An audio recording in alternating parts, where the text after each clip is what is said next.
Dobrý deň dámy a pánovia. A dneska hrám DOS. Ale až nemáte, čo je to DOS, tak ja vám to poviem. To je hra, kde je hľadať kľúče a proste otvárať dvere a získavať tam nejaké veci. A potom to proste dohrať, čo je nechceme, mama hrať. No a ja tu dneska som s mojou sestrou, no takže... Teda... Som tuto o svojom sestrou, tam myslím.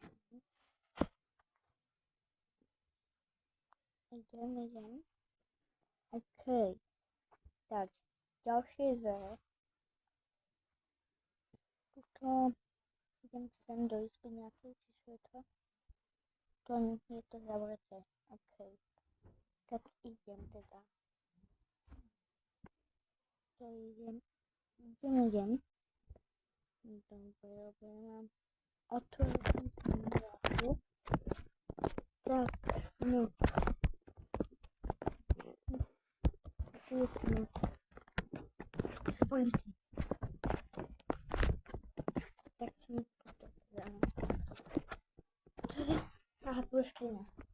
Lebo som niečo počul, asi. Tak nič. Alebo? Tak až nič.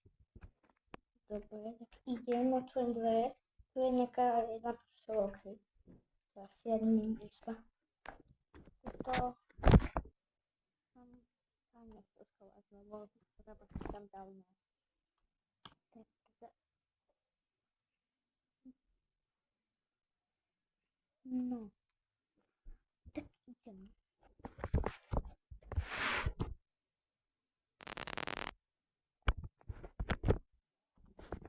Myslím, čo je v záchode.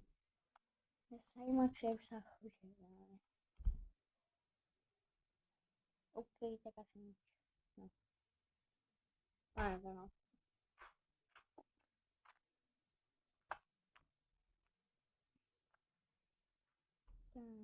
Tak. No. Idem po koberci. Idem po ďalšom koberci. A ja to koberci mi celkom páči. Taký starodávny bude. Je to proste pekný koberci. Ale ja neviem, čo tu je bolo na kobercoch. Teda celý koberec už, no. Tak nič tam nie.